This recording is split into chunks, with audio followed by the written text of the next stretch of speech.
कि औरंगजेब ने जनेऊ जला करके भारत में हिंदुओं को मुसलमान बनाया, तो क्या सत्ता में बैठ करके औरंगजेब की औलादें उन मुसलमानों को सताना चाहती हैं क्या?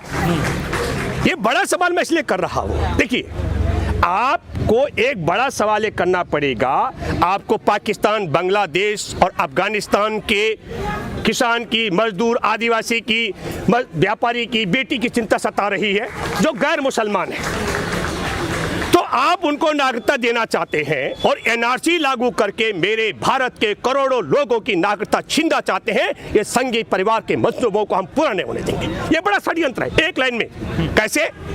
जो 19 लाख लोग आसाम के अंदर है मोनू, उनमें मैं दावे के साथ कह सकता हूं सबसे बड़ी आबादी उत्तर प्रदेश और बिहार के लोगों की है। वहां से गए हुए लोग वो आसाम में है, उन्हें नहीं पता था, उनके बाप दादाओं को मालूम नहीं था कि आजादी के 7 दशक बाद देश में, देश की आजादी की जंग में गोरों की मुखबिरी करने वाले सत्ता पर आएंगे और वो हमारे नागरिकता पर सवाल खड़े करेंगे। तो पहली लाइन में मैं ये देखता हूं ये षड्यंत्र क्या है, एक बड़ा षड्यंत्र। आपने जो पाप किए, क्या क्या पाप किए? भारतीय जनता पार्टी की सरकार जो सत्ता में आई, उसने 15 लाख के 2-2 करोड़ रोजगार के अच्छे दिन के किसानों को लाभकारी मूल्य की बात छोड़ देते हैं, फेलियर हुई। पहला एजेंडा लागू क्या किया? अपने लोगों का काला धन सफेद करने के लिए, और इस्लाम में बरजना है, आपको मालूम है कि नहीं, सूदखोरी, मुसलमानों को सूदखोर बनाने के लिए नोटबंदी कर दी। हमारे देश में देश के व्यापार को और उद्योगों को चौपट करने के लिए पूरी टैक्स पद्धति को जीएसटी में तब्दील कर दिया विदेशियों को लाने के लिए। न नौमन तेलोगी न राधा नाचेगी। मेरे भारत में अफलाक मारा गया, सैनिक का बाप, मेरे भारत में पहलू खान मारा गया, जुनैद मारा गया हाफिज ट्रेन में। जब भारत के लोग सुरक्षित नहीं हुए, और जामिया में कितनी बर्बरता हुई, जवाहरलाल नेहरू विश्वविद्यालय, क्योंकि संघ परिवार को सबसे बड़ा भय शिक्षित व्यक्ति से है, शिक्षित समाज से है, इसलिए वो विद्यालयों पर हमले करता है, उस पर उसके गुंडे हमला करते हैं, पुलिस लठैत की भूमिका में गई है। मैं ये इस बात इसलिए कहना चाह रहा हूं कि आपने मुसलमानों को सूदखोर बनाने के लिए और विदेशी कंपनियों को भारत में लाने के नाम पर मेरे देश की अर्थव्यवस्था को वेंटिलेटर पर पहुंचा दिया है। 2.5 तक पहुंच चुकी अर्थव्यवस्था। बेरोजगारी के स्तर में आपने देख लिया, अभी एक बहुत सरकारी आंकड़ा है, मेरा आंकड़ा नहीं है, कई राज्यों में एक व्यक्ति को भी रोजगार ये सरकार नहीं दे पाई है। आप समझ लीजिएगा कि 45 साल पुराना रिकॉर्ड टूट गया हमारा बेरोजगारी को लेकर के। महंगाई की दर आप ये समझ लीजिएगा कि भारत का आदमी जो पहले नॉन रोटी खाता, प्याज रोटी खाता था, आपने प्याज छीन लिया, प्याज की डकैतियां पड़ रही है मोनू, चोरी हो रहे हैं प्याज, और जो किसान जिनके खेतों में हैं खड़े लगे हुए, वो बेचारे रात दिन चौकीदारी कर रहे हैं, तो प्याज भी सुरक्षित नहीं है। आप समझ लीजिएगा, मेरे देश के विद्यार्थी, मेरे देश के किसान आत्महत्या कर रहे हैं, विद्यार्थी हड़ताल कर रहे हैं, संघर्ष कर रहे हैं, और सबसे बड़ी बात है संविधान की हिफाजत के लिए, ये हमारा देश धर्मनिरपेक्ष देश है, हम कैसे इसको धार्मिक उत्पाद की तरफ लेकर जा रहे हैं? ये बहुत बड़ा षड्यंत्र है। बहुत, अगर मैं मानता हूं, सभी मानते हैं जितने लोग भारत में हैं कि भाई यदि सच में किसी को प्रताड़ित किया जा रहा है विश्व में, किसी, हम 3 देश नहीं कह रहे, किसी भी देश में अगर बहुत दैनिक स्थिति में कोई है, मारा पीटा जा रहा हो, तो हम लोग वासुदेव कुटुंबकम वाले लोग हैं, हम उसको शहर और क्या नागरिकता पहले नहीं दी गई है? हमारे देश के अंदर आजादी के बाद से लेकर अब तक मोदी के इस तानाशाही कानून बनने से पहले की बात मैं कर रहा हूं, नागरिकता देने का सिलसिला निरंतर जारी रहा है, किसी ने कभी नहीं किया, क्योंकि पहली बार आप हमारे देश की धर्मनिरपेक्षता, जो हमारा संविधान है, उसके प्रेमबल को खत्म करने जा रहे हैं। क्या क्या कर रहे हैं? इन्होंने हमारे लोकतंत्र का चीरहरण कर दिया, हमारे संविधान का चीरहरण कर दिया, इन्होंने हमारी अर्थव्यवस्था का चीरहरण कर दिया, टैक्स पद्धति का चीरहरण कर दिया, हमारी जो विदेश नीति है उसका चीरहरण कर दिया, हमारी जो भाईचारा की नीति है उसका चीरहरण कर डाला। हमें तो मैं जिस जहां पहुंचा दिया हर तरीके से, हम तो बधाई देते हैं जवाहरलाल नेहरू विश्वविद्यालय से लेकर जामिया की, और कल की कड़कती ठंड में दिल्ली विश्वविद्यालय के छात्र भी आकर डटे। हम तो निश्चित तौर पर हम तो बधाई देने के लिए आ रहे हैं जंतर मंतर पर इन सभी युवाओं को, इतनी कड़कती ठंड में भी आप लोग साहसी की तरह खड़े और डटे हुए हैं। और संसद के अंदर बोलता है गृह मंत्री जो तड़ी पार रह चुका है, भारत के मुसलमानों को हमसे डरने का डर नहीं, जरूरत नहीं है। अरे तुम अपने बाप के आओ ना, चौरा पिटरा के दिखाओ किसी को, तुम भी साला लठैत लेकर के आओगे तो बात अलग है। भारत का बच्चा, बूढ़ा, जवान, किसान, मजदूर, आदिवासी, महिला, बच्चे सब डरते हैं संविधान से। हम सब भारत के 135 करोड़ लोग संविधान का सम्मान करते हैं और ये संघ परिवार उसके गुर्गे संविधान का अपमान करते हैं। इसलिए मैं ये कहना चाहता हूं, खेल क्या है। आज सेंगर जो भारतीय जनता पार्टी का विधायक रहा, जिसका अभी वो गिरफ्तार था, आपको पता होगा, चचेरी बहन का बलात्कार किया, चाचा की हत्या करवाई और उसके अलावा उस बच्ची को मरवा डालने का काम किया, वो बच्ची बच गई। उसके फोटो फ्रंट पेज पर छपे, देश के प्रधानमंत्री जो आसाराम बलात्कारी के अनुयायी हैं। आप समझ लीजिएगा हो क्या रहा है देश के अंदर। देश की करोड़ों बेटियां भयभीत हैं, किस बात से? बलात्कारियों से। पता नहीं कब आसाराम, राम रहीम, चिन्मयानंद, सेंगर जैसे इनके विधायक बलात्कार कर डालें। और शिकायत अगर करने चले जाओ तो शिकायत करने पर ये जिंदा जला देते हैं। तो मेरे करोड़ों देश की बेटियां चिंता कर रही हैं कि हमारी इज्जत कैसे बचेगी, और भारतीय जनता पार्टी कह रही छोड़ो इज्जत को, तुम जिंदा जलते रहो, मरते रहो, बलात्कार होता रहे, हम तुमको राष्ट्रीय सर्टिफिकेट देंगे। मेरे देश के करोड़ों बच्चे, युवा बेरोजगार, वो रोजगार के लिए भटक रहे हैं, कब हमको रोजगार मिलेगा। और वो क्या रहा है, वो कह रहा है कि तुम बेरोजगारी का कटोरा लेके घूमते रहो, हमारा संघी परिवार आपको सर्टिफिकेट देगा कि तुम्हारा बाप दादा भारतीय था कि नहीं था। मेरे देश के लाखों लोग जो कर्मचारी है, बीएसएनएल में 1 दर्जन कर्मचारी ने आत्महत्या कर दी, होमगार्ड वाले आत्महत्या कर रहे, वेतन नहीं मिल रहा है। मेरे देश के कर्मचारी कह रहे हैं हमें हमारा वेतन दिला दो, 10 महीने हो गए, बच्चे भूखे मर रहे, परिवार आत्महत्या करने लग गए। वो कह रहे भूखे मरते रहो, हम तुमको सर्टिफिकेट देंगे, तुम्हारे बाप दादा भारतीय थे। मेरे देश का किसान रोजाना 10 किसान आत्महत्या कर रहे हैं, वो कह रहे रोज मरो किसानों, कोई दिक्कत नहीं है, हम आपके सर्टिफिकेट देंगे, तुम्हारा बाप दादा भारत का नागरिक था। मैं ये कहना चाहता हूं, जिस देश के अंदर आज हमारे देश में दलितों को घोड़े पर चढ़ने का अधिकार नहीं है। अभी ये पश्चिम उत्तर प्रदेश में बेचारा बेरोजगार दलित का बेटा वो बिरयानी बेच रहा था, उसको सामंतियों ने मार डाला। उन्नाव की बच्ची कोर्ट में जा रही थी शिकायत करने, माने अपनी तारीख पर, उसको बलात्कारियों ने जिंदा जला डाला। तो आप समझ लीजिएगा हमारे देश की अर्थव्यवस्था सुरक्षित नहीं, हमारे देश में उद्योगों पर ताले लग गए, 6.5 लाख व्यापारी भूखे मर रहे हैं, किसान आत्महत्या कर रहे हैं, बेरोजगार भटक रहे हैं, नौकरी पेशा वालों को पैसा नहीं मिल रहा है, और पूरा संघ परिवार कह रहा है हमको आपको राष्ट्रीय नागरिकता। कौन है संघ परिवार जो आजादी के जंग में गोरों की मुखबिरी करता था? मैं आपके माध्यम से आग्रह करता हूं, मेरे देश के लोगों के पास वक्त आ गया है सच में। अगर मैं गलत नहीं हूं तो जनरल डायर ने जो 1919 में किया था, उससे बड़ी बर्बरता का सीन मैंने देखा है, इससे बड़ा और कुछ हो नहीं सकता। यदि काश कल कैमरे नहीं होते तो मैं दावे के साथ मैं कह सकता हूं कि संघ परिवार की लठैत बन चुकी दिल्ली पुलिस लाशों का अंबार लगा चुकी होती, वहां हमारे कई सैकड़ों बच्चों की हत्या हो चुकी होती। इसलिए मेरा सबसे आग्रह है कि अब भी वक्त है।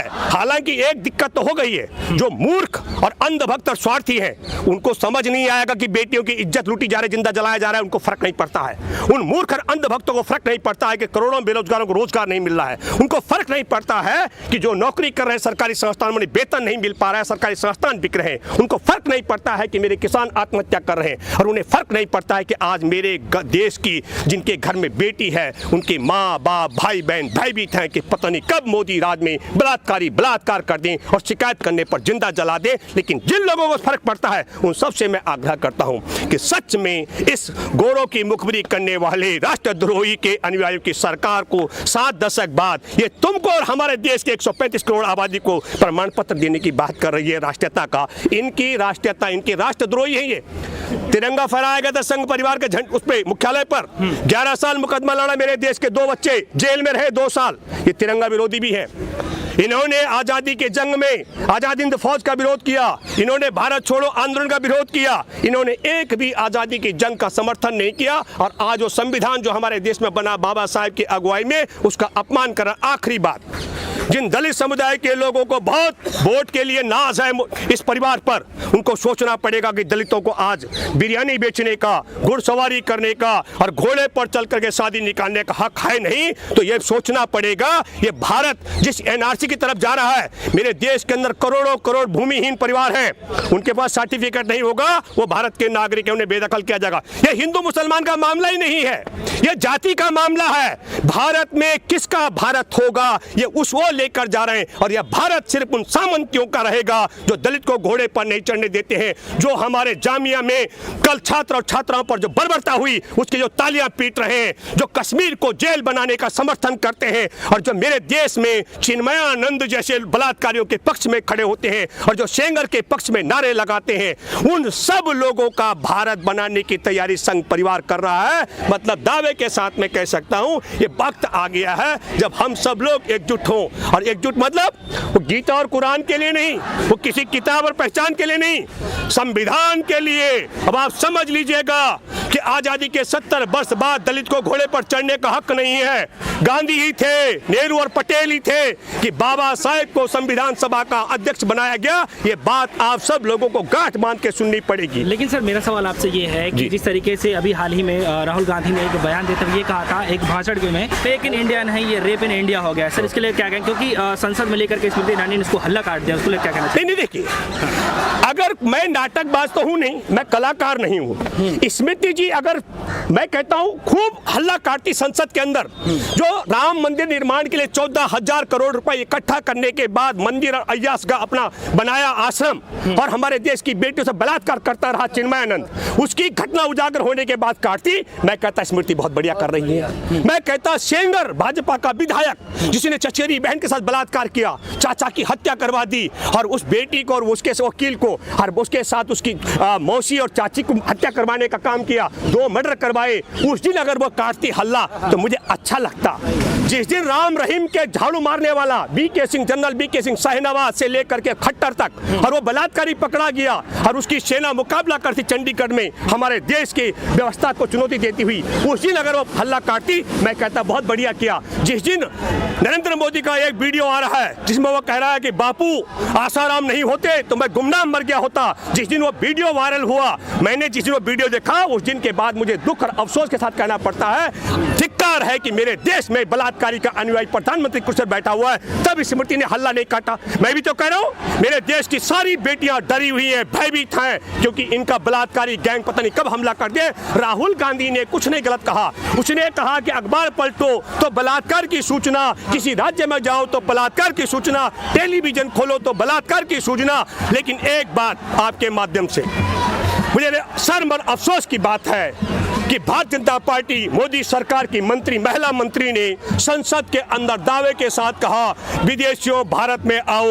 और हमारे देश की महिलाओं के साथ बलात्कार करो। हो सकता है इनकी संस्कृति हो सकता है क्योंकि अभी मध्य प्रदेश में इनकी कुछ विष कन्याएं पकड़ी गई हैं, हो सकता है स्मृति जी के पास कोई ऐसा गिरोह हो जिस गिरोह को परोसना चाहती हूँ विदेशियों को, मुझे जानकारी नहीं है, पर संसद के अंदर उस महिला ने यह शब्द कह करके सच में हमारी महिला जाति को अपमानित किया। उसे 1 मिनट भी संसद में, और मैं कहता हूं बाहर रहने का हक नहीं है, उसको जेल में डाला जाना चाहिए। जिस महिला ने आह्वान किया हो पूरे संसार के लोगों का, आओ भारत में मेरे देश की महिलाओं से बलात्कार करो। राहुल गांधी का अलग विजन था, उस बेचारी की, या तो अगर उसकी मनोदशा खराब हो गई तब भी संसद में रहने का हक नहीं है, अगर वो पागल हो गई है, और वो पागल नहीं है और जानबूझ के बोला तब भी उसको संसद में मंत्री पद पे रहने का हक नहीं है। लेकिन सर मेरा सवाल आपसे ये है कि अभी हाल ही में एक बयान आया है, उन्होंने ये कहा है कि जिस तरीके से चिन्मयानंद है या फिर कुलदीप सिंह सेंगर है, अगर वो कहीं ना कहीं अगर गलती पकड़ी जाती है उनको बख्शा नहीं जाएगा। इसके लिए आप क्या कहना?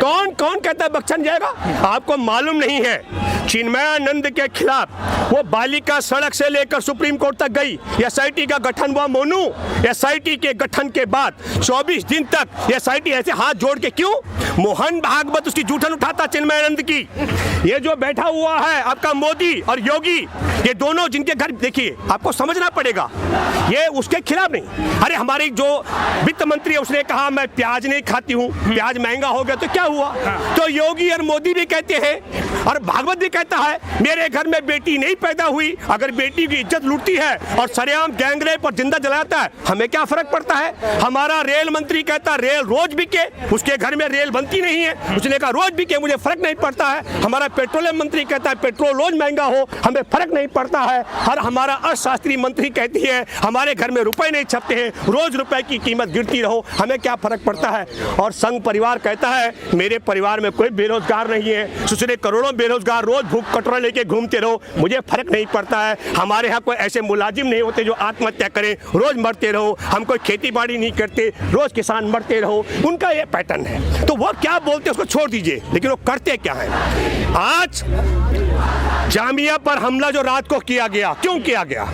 आज सेंगर का फैसला आ चुका है। भारतीय जनता पार्टी के विधायक सेंगर का बलात्कारी जिसने चचेरी बहन की हत्या की, भाजपा का चहेता और योगी का बहुत करीबी का आज फैसला आ चुका है, वो अपराधी सिद्ध हो चुका है। आज उसका मामला बहुत छोटा जाएगा। चिन्मयानंद का मामला जिस दिन उसकी ब्लू फिल्म का मामला एक्सपोज हो रहा था, उसी दिन ये आपका नागरिकता का बिल संसद में पेश किया गया। जिस दिन भारत में संघ परिवार के नेता का नंगापन उजागर होता जाएगा, उसी दिन नई नई लाइन खड़ी की जाएंगी। अगर कोई कुछ नहीं होगा तो दलित को या मुसलमान को मॉब लिंचिंग में मारा जाएगा, कुछ नहीं होगा तो इनके गुंडे गैंग रेप कर देंगे, कुछ नहीं होगा तो गैंग रेप पीड़िता को जिंदा जला देंगे इनके राज। और आखिरी बात, कुछ नहीं होगा तो अमेरिका के साथ सौदा करके पाकिस्तान में जमीन खाली करा के बम फिकवा सकते, कुछ भी कर सकते। लेकिन सर जिस तरीके से जो अभी जामिया में जिस तरीके से पुलिस ने पढ़ रहे बच्चों को लाइब्रेरी में जिस तरीके से उसे उठा करके ले जाते हैं, मैंने कहा बताया आपको, जनरल डायर के बाद जनरल डायर ने जो किया था गुलाम भारत में 1919 में, उसकी पुनरावृत्ति मोदी ने की है। इसे कम मैं नहीं मानता हूँ, इसे कम बिल्कुल नहीं मानता हूँ। और मैं आपको बताता हूँ, आपके माध्यम से हमारे देश में सर्वेक्षण हुआ है, 60% पुलिसकर्मी सांप्रदायिक बन चुके हैं संघियों के कारण। 60%। कुछ व्यवस्था को भी ठीक करने की जरूरत है। सुप्रीम कोर्ट कल सुनवाई करे। मैं तो कहता हूँ एक ऐसा मैकेनिज्म भी होना चाहिए। सांप्रदायिकता क्या मतलब होता है? पुलिस नौकरी करे। पुलिस क्यों लठायत बनी मुझे बताए। अगर बस बाहर खड़ी थी और बस जली है, अगर भारत में पहली बस जली हो तो बताओ, पहली बार। अरे भाई बस जली है, अपराधियों को गिरफ्तार किया जाएगा, आज व्यवस्था है। पर यह किसने कहा कि आप घुसे कॉलेज का दरवाजा तोड़े और आप जाकर छात्र और छात्राओं को बेरे में? तो ये कहना है कि सबसे पहले सांप्रदायिकता इन बच्चों ने फैलाया, इसलिए देखिए बच्चे सांप्रदायिक नहीं है। किसी बच्चे ने नहीं कहा भारत में नागरिकता नहीं मिलनी चाहिए। बच्चों ने कहा धार्मिक हमारे देश में संविधान को, धर्मनिरपेक्षता हमारे देश में जो थी वो कायम रहनी चाहिए। संघी गिरोह के इशारे पर फर्जी डिग्री वाले की सरकार तड़ी पार रह चुका जो नेता है, उनके इशारे पर हमारे देश में धर्मनिरपेक्षता के चीर हरण नहीं होना चाहिए। उसके लिए बहादुर छात्र लड़ रहे हैं। अरे नागरिकता तो 2018 में भी दी है, कभी किसी ने विरोध किया तो बताओ? एक भी जामिया का, जवाहरलाल नेहरू विश्वविद्यालय, दिल्ली विश्वविद्यालय, तो कलकत्ता से लेकर पूरे भारत में हम भी खिलाफ नहीं है। हम कह रहे हैं नागरिकता देना एक अलग बात है और हमारे देश की धर्मनिरपेक्षता के साथ खिलवाड़ करना दूसरी बात है। लेकिन मैं आपको बताता हूं मोनू, नागरिकता देना तो एक बहाना है। असल में तो भारत के मुसलमानों से लेकर गरीब गुरबा, आदिवासी, दलित, भूमिहीन और दिल्ली, मुंबई, कलकत्ता, मद्रास में रहने वाले, आप फिर बार बता रहा हूं, आसाम में 19 लाख जो हमारे भारत के लोग जिनके पास सर्टिफिकेट नहीं है, उनमें बड़ी आबादी मेरे उत्तर प्रदेश, बिहार के लोगों की है। एक बड़ा मामला है, जब राजेंद्र प्रसाद जो हमारे राष्ट्रपति रहे, वो गए थे आसाम और मछली मार रहे थे, जो लोग पाए वो छपरा के, उन्होंने अपनी जीवनी में लिखा और जिक्र किया, और जिनका जिक्र तब राजेंद्र प्रसाद जी ने किया था, उनके वंशज आ करके कह रहे हैं हमारा सर्टिफिकेट दो, हम जरा मालिकान, हम भारत के नागरिक हैं। अब होने वाला क्या है?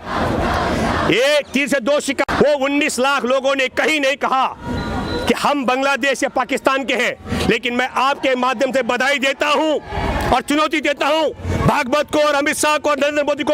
अपनी मां का दूध पिया है तो बांग्लादेश की सरकार ने सूची मांग ली, कितने बांग्लादेशी हैं भारत में, उनको पेश करो, अन्यथा ये षड्यंत्र बंद करो। और दूसरा, मैं तो चाहता हूं कि पाकिस्तान और अफगानिस्तान भी एक चिट्ठी भेज दे इन कायरों के गिरोह को, ताकि एक्सपोज हो जाए। 19 लाख लोग मेरे भारत के अलग अलग राज्यों के, आसाम में उनके पास सर्टिफिकेट नहीं है और बांग्लादेश तो सूची मांग रहा है। अगर सूची देंगे, हम कह रहे अपनी माँ का दूध पिया है तो बता दो वो सूची पब्लिक डोमेन में रखो, कितने लोग बांग्लादेशी हैं। बांग्लादेश अपने लोगों को वापस लेने के लिए तैयार है। आप क्यों अपमानित करते हैं? आप देश में भी अपमानित करते हैं, पड़ोसी को भी। मैं बता दूं, सारे भारत की राजनेता मर जाएं तब भी हम अपना पड़ोस नहीं बदल सकते। मेरे पड़ोस में बांग्लादेश रहेगा, चीन रहेगा, पाकिस्तान रहेगा, नेपाल रहेगा, ये सब श्रीलंका रहेंगे। ये किसी पार्टी के बनने और बिगड़ने से नहीं होता है। हम पड़ोसियों के साथ हमारे रिश्ते अच्छे नहीं, घर में हमारे ऐसे, हम छात्रों कॉलेज में जाकर हमला कर रहे हैं। पहले जवाहरलाल नेहरू विश्वविद्यालय जामिया पे हम हमले कर रहे हैं क्योंकि हमको शिक्षकों से डर लगता है। दिल्ली विश्वविद्यालय के शिक्षकों को वेतन नहीं दे रहे। आप करने क्या जा रहे हैं देश के साथ में? मैं ये कह रहा हूँ, मैं बधाई देता हूँ बांग्लादेश की सरकार को, उसने एक चुनौती दी और मुझे लगता है कि संघ परिवार की हवा, पूरा जो गुब्बारा है, उस गुब्बारे की सबसे बड़ी हवा निकाली है बांग्लादेश के मंत्री ने। अरे सचमुच भारत आए तो मैं उनका स्वागत करूं, और पाकिस्तान भी और अफगानिस्तान भी सूची मांगे ताकि दूध का दूध और पानी का पानी। लेकिन लास्ट बात, 19 लाख लोग जो लिख कर दे चुके हैं कि हम भारत के नागरिक हैं, अगर उन्होंने एफिडेविट बदला और कहा कि हम बांग्लादेशी हैं तो उनको जेल हो जाएगी झूठा एफिडेविट देने में। सही बात है। और सच बोलेंगे हम भारतीय हैं तो भारत में उनका कोई प्रमाण पत्र नहीं है। तो आपके माध्यम से उन 19 लाख लोगों को बता रहा हूं कि तुम्हारी नागरिकता तो खत्म हो गई भारत में, और बाकी जो बचे हुए हैं 1,134 करोड़ 81 लाख लोग, उन लोगों से मैं आग्रह करता हूं, तुम्हारे सब घरानों को भी ये ऐसे नागरिकता छीनने वाले हैं, खासकर उस तबके के जो भूमिहीन है, जो गरीब है, जो शहरी गरीब है, जिनके पूर्वज कॉलेज में नहीं पढ़ते थे, जो अशिक्षित है, उन सब की नागरिकता संघ परिवार छीनने वाला है। क्योंकि संघ के समर्थक कितने लोग हैं? मुट्ठी भर लोग। उनको देश लूटना है, उनको देश के धर्म। मैं हिंदू हूँ, मैं हिंदू हूँ, संघी नहीं हूँ। वो हिंदू नहीं, वो हिंदुत्व वाले हैं। हिंदू और हिंदुत्व में फर्क है, हिंदू और संघियों में फर्क है, इसको आपको समझना पड़ेगा। संघियों की जो चाल है वो पहले आज़ादी की जंग में भी आपको दिखती है और आज भी दिख रही है, उसके दिखता है। चलिए ठीक है।